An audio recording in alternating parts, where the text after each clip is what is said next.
13 साल तक या भैंस का दूध दे ले कोई धरती का वो। ये सब जो है पूरा हिंदुस्तान के अंदर जो आरएसएस का जो एजेंडा जो है 85% जो है पूरी आवाम को गरीब करना चाह रही है। हमारी रोज़ी बंद कर डाल को, हमारी ज़िंदगी हम बर्बाद कर डाल को, हमारे बच्चों को रोड पर लगा जाओ ये लोग।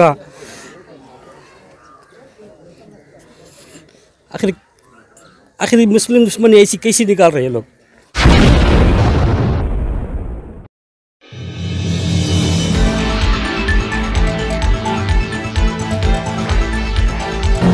Like, share, subscribe and press the bell icon for ऊंची आवाज़ इंडिया। नाजरीन, ऊंची आवाज़ इंडिया में आपका इस्तकबाल है। मैं हूं आपका मेज़बान इब्राहिम नफीस। एक तरफ कोविड-19 का कहर पूरी दुनिया पर तारी था और दुनिया का हर शख्स बीमारी की वजह से परेशान रहा। जैसे ही ये वबा ख़त्म होने के दर पर आई, हुकूमतें मुख्तलिफ हीले बहाने करके एक जानिब किसान मुखालिफ बिल मंजूर कर रहे हैं तो फिर दूसरी तरफ दलित दुश्मनी का भी भरपूर इजहार हो रहा है। मवेशियों पर पाबंदी की जो बिल आयद की गई है, अगर उसके तनाजुर में देखा जाए तो एक मवेशी से तकरीबन 20 से 25 ख़ानदान जुड़े होते हैं। जहां जानवर को बाज़ार में लाकर डील करने वाला कोई ख़ानदान इस बिज़नेस से अपना गुजारा चलाता है, वहाँ ट्रक के ज़रिए दूसरी जगह पहुँचाने वाला ख़ानदान होता है।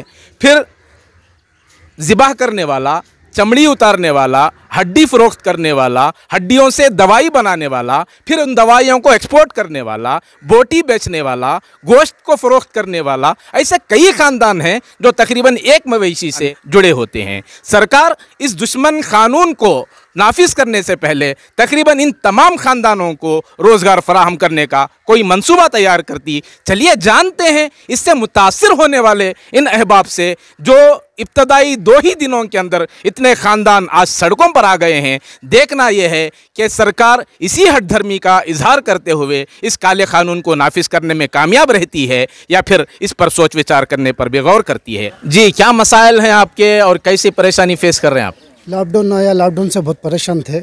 फिर हमारी रोज़ी खुली, रोज़ी के ऊपर घर में छोटे छोटे बच्चे हैं, माँ बहन है, उनको देखभाल करना, इसलिए सरकार ऐसा कर दी है हमको। ये तेज नहीं पूरे रोज़ी। दुकान किधर है आपकी? दुकान नहीं, हम इधर लाडरोस में काम करते हैं, हमें बैल छिलने का, वो छिल के हमें हमारा घर गुजारा करती। इधर इतने जो नहीं पूरे मजदूरी 600 और घर बहुत परेशान है हमारा। घर में कोई बच्चे एक है, बच्चे अभी को बच्चे हैं और छोटे छोटे बच्चे हैं, उनका गुजारा हम इसमें गुजारते। क्या तकलीफ़ है? हमारे यहाँ कामा कर लगे थे, हमें कामा वाला पूरा एक बैल का मांगो, हमें 4 जने को पालने वाला था। हमारी रोज़ी नहीं, क्या भी नहीं, सब बंद हो गया है। काला कानून हटा को पूरा ये करो, हमारे से बहुत ही है परेशानी में, बहुत ही हमें सब एक जने से 4 जने का चलने का रहता है। ऐसा बंद कर डाले तो कैसा, हम ना छोड़े तो दूसरा कुछ नहीं आता हमारे को। क्या काम करते थे? हमें बैल छिलते थे सुधर, वो छिलती, हमें एक छिल को वो काम कर लगा। मिलती थी रोज़ाना मजदूरी 500-600 रुपये 700 रुपये मिलता था तच, वो ले लिया को मैं रोज़ का रोज़ करते थे। वो भी बंद होगा, पूरा बंद कर को छोड़ा ली। एक घर में 4-5 जने पालने वाले को हमें रहती। कितने साल से करनी बिजनेस? हमें 30-40 साल से कर लोगे काम, हज कर लोगे, 40 साल से हज कर लोगे। नाम तुम्हारा? शाहिद, बी शाहिद। तो नाजरीन, 20-20, 22-22 सालों से गुजारा करने वाले भी कई ख़ानदान यहाँ देख रहे हैं आप लोग। मुस्तकबिल में इन लोगों के रोज़गार का क्या होगा, ये तफसीलात जानते हैं। बताइए क्या प्रॉब्लम है, क्या परेशानियाँ फेस कर रहे हैं आप लोग? परेशानी अब क्या बोलेंगे। हमारी रोज़ी बंद कर डाल को, हमारी ज़िंदगी हम बर्बाद कर डाल को, हमारे बच्चों को रोड पर लगा जाओ ये लोग।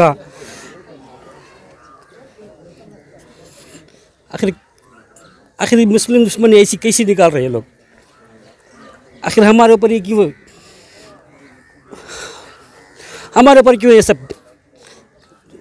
क्या सिर्फ भैंस है? कर्नाटक की तरफ सिर्फ भैंस है, बैल नहीं है। करेंगे क्या ये लोग बैल रखकर? आखिर हम लोग जाएँ कहाँ, किसके पास जाएँ? कौन हमारा सुनने वाला है? हाँ, कितने सालों से बिजनेस कर रहे हैं आप? पैदा ही इसमें हुए हैं। जब तक इंशाल्लाह, जब तक दम में दम है, जब तक जान में जान है, यही करेंगे। दूसरा हमें कोई आता ही नहीं है चीज़, हमें आता नहीं है कोई चीज़ करने के लिए। हम करेंगे क्या दूसरा बोले? क्या डिमांड क्या है आपका? हमारी डिमांड क्या है? जो छोटे छोटे बच्चे हैं, हमारा गरीब आदमी लोग हैं, सबको देख लीजिए, इनके चेहरे देख लीजिए, ये जाएंगे कहाँ पे? हाँ, इनकी रोजी रोटी का क्या होगा? हमारी रोजी रोटी का क्या होगा? हमारे बच्चों का क्या होगा? दुकानों के किराए हैं, घर के किराए हैं। अब सब लोग तो खास घर में नहीं रहते ना, हाँ, भाड़े के घर हैं, छोटे छोटे लोग बच्चे हैं, उनकी स्कूलों का है। हम तो नहीं पढ़े, हमारे बच्चे तो पढ़ना, और उनकी स्कूलों का फीस का था। मोहम्मद सऊद कुरैशी है।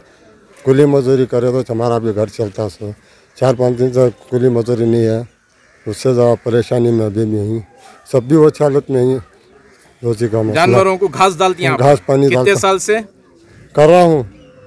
50-5 साल से कर रहा हूँ। यानी मतलब बचपन से आप ये काम में? ये काम क्या तनख्वाह मिलती है तुमना? रोज 400-500 रुपये मिलता है। इसी से गुजारा चलता है? हाजिरी से गुजारा चलता है हमारा। क्या नाम तुम्हारा? नौशाद। नाजरीन, इन मसाइल का हल जानने के लिए जमियतुल कुरैश के जिम्मेदारों की एक टीम के पास हम लोग पहुंचे हैं। चलिए जानते हैं कि इसका तदारुक क्या है और इन मुतासिरीन को ये अपनी जानिब से क्या मुतबादिल इक़दाम सोच रखे हैं। मैं उबैदुल्लाह कुरैशी हूँ। ये जो बिल पास हुई है, ये मौजूदा क़ानून है, ये खाली सिर्फ दलितों मुसलमानों को तकलीफ़ देवा क़ानून है। हम बेबस लोग हैं, पढ़े लिखे नहीं हैं, घर में 4-4 लड़कियां हैं, किराए के मकान में रहते हैं, बच्चे स्कूलों में पढ़ने वाले हैं। हमारा खर्च ये बर्दाश्त करने की ताकत पहले से ही नहीं है। गवर्नमेंट से कोई हमारा ताउन करने वाला नहीं है, मदद करने वाला नहीं है। क्या हम बहुत परेशान हाल हैं। एक ख़ानदान भी बहुत परेशान है, गरीब भी हैं। 5% माली हालत के लोग हैं, 100 में 95% गरीब तबका है। गवर्नमेंट एक तो ये गोश्त फरोख्त करने वाले या मवेशी से डायरेक्ट जुड़े हुए ये ख़ानदान हैं। आप जो बाज़ारों में पहुंचते हैं, वहाँ कैसे ख़ानदानों से आपका साबिक़ा पड़ा है, या वहाँ कैसे लोगों से? वहाँ ज़्यादातर गैर कौम रहते हैं। गैर कौम रैयत जो है 10 हाथ बदल के एक जानवर ला के देता है। उसके मेरे अंदाज को 20-25-50 ख़ानदान एक जानवर से पलते होंगे। उसके बाद आखिरी में कुरैशी करने आता सो, वो भी डायरेक्ट हमें जाके लेते नहीं, बाज़ार में जाते ही पूरे रैयता गैर कौमा रहते हैं। मुंसामी की, नारायण की, ऐसे कुछ नामा हैं, उनके पास से हमें कारोबार करके। आप जमियतुल कुरैश में किस ओहदे पर हैं? मैं एक अपना मेंबर हूँ। गौ कशी की बिल के बारे में जो बात जो लोगों में गलत प्रोपेगेंडा फैला रहे हैं, 1964 एक्ट ऑलरेडी मौजूद है गौ और बछड़े का। वो तो यहाँ नहीं है, हमारा स्लॉटरिंग नहीं होता यहाँ सिर्फ बैल और भैंस होती है। अब उसके आड़ में ये पूरा लगा दिए ताकि पूरा बंद हो जाए। अब भैंस जो है वो भी 13 साल की भैंस काटना बोले तो 13 साल की भैंस की उम्र कितनी आती है? और पहले वो तो तहकीक़त करना था इन लोगों को। क्या उम्र आती है भैंस की? नहीं, हमें भी पता नहीं उसके बारे में, कैसा पता चलता है? भैंस की उम्र जो है वेटनरी डॉक्टर जो है वो बाकायदा उन्हें रखता है, सर्टिफिकेट देता। मगर 13 साल तक जो है कौन इंतज़ार करता उसका? 13 साल तक या भैंस का दूध दे ले कोई धरती का? वो ये सब जो है पूरा हिंदुस्तान के अंदर जो RSS का जो एजेंडा जो है 85% जो है पूरी आवाम को गरीब करना चाह रही हैं। इनका मेन एजेंडा ये एजेंडे के ऊपर काम हो रहा है। इसके ऊपर जो है लोगों सिर्फ इतना बता रहे हैं गौ माता बोलकर। गौ माता अगर किसी के भी मज़हब में, हमारा इस्लाम में क्या है, किसी के मज़हब को ठेस देना हमारा इस्लाम हमें नहीं सिखाया है। जबकि हिंदुस्तान के अंदर कई रियासतों में इनकी हुकूमत है, बीजेपी की हुकूमत है। ऑलरेडी गोवा में जो है, मेघालय में है, आसाम में इनकी हुकूमत है। जबकि वहाँ की खान नहीं, इससे पहले 10 साल से हुकूमत मौजूद है उनकी। वहाँ ये बिल नहीं लाए इन्हों, क्योंकि वहाँ वोट चले आता है इनका। ऑलरेडी गोवा में बिल लाने की कोशिश करे, वहाँ के खुद CM जो थे उन्होंने मना कर दिया, मैं ये बिल ला नहीं सकता। क्या ये हिंदू वोट भुनाने की साजिश है? 90% वही है ये। मगर हिंदू भाइयों को भी समझ में आ गया है कि ये बीजेपी क्या करना चाहिए, क्या कर रही है ये बोलकर। नाम आपका? मेरा नाम कासिम मंसूर कुरैशी है और जमियतुल कुरैश का मैं एडवाइज़र हूँ। गौ कशी बिल कानून बना दिया गया, यकीनन एक जुल्म है। इस जुल्म के खिलाफ जमियतुल कुरैश की जानिब से क्या स्टेप लिया जाएगा? जो भी कानूनी दायरे में रखकर जो है इंशाअल्लाह ज़रूर हमें लेंगे। कानून के खिलाफ नहीं जाएंगे, कानून के फेवर में हमें काम करेंगे इंशाअल्लाह। क्या इक़दाम हुए हैं कानूनी तौर पर? कानूनी तौर पे अभी तो हमें शुरुआत हो गया है। कोर्ट जाएंगे, जो भी करना है में कोई PIL वगैरह दाखिल हुई है? दाखिल किए हैं हम लोग, बाकायदा दाखिल किए हुए हैं। इंशाअल्लाह कहते भी एक रिज़ल्ट अच्छा आएगा, हमारे पर अल्लाह के पर भरोसा है। 10 तारीख को किसानों की जो रैली होने वाली है, उस सिलसिले में जमीयतुल कुरैश का क्या रोल होगा? इस काले कानून को किसानों के साथ साथ हमें भी इसमें रैली में हिस्सा लेंगे, इंशाअल्लाह ज़रूर लेंगे। जब ऑलरेडी एक कानून है, बेचड़ा नहीं काटा जा सकता, गाय काटी नहीं जा सकती, इस तरह का कानून है, तो फिर ज़बरदस्ती इस कानून को लागू करके जिस तरह का जुल्म हो रहा है सरकार का, तो इस जुल्म के खिलाफ एहतजाज के तौर पर जमीयतुल कुरैश क्या करेगी? जमीयतुल कुरैश कानून से जो भी करना है कानून के दायरे में रख के करेंगे, पहले मैं बता दिया था आपको। कोर्ट के अलावा कोई एहतजाजी रुख इख्तियार करेंगे? बाकायदा हमें जुलूस निकालेंगे इसके बारे में, रैली निकालेंगे इसके बारे में, जो हो सके काला कानून के ख़िलाफ़ हमें ज़रूर करेंगे।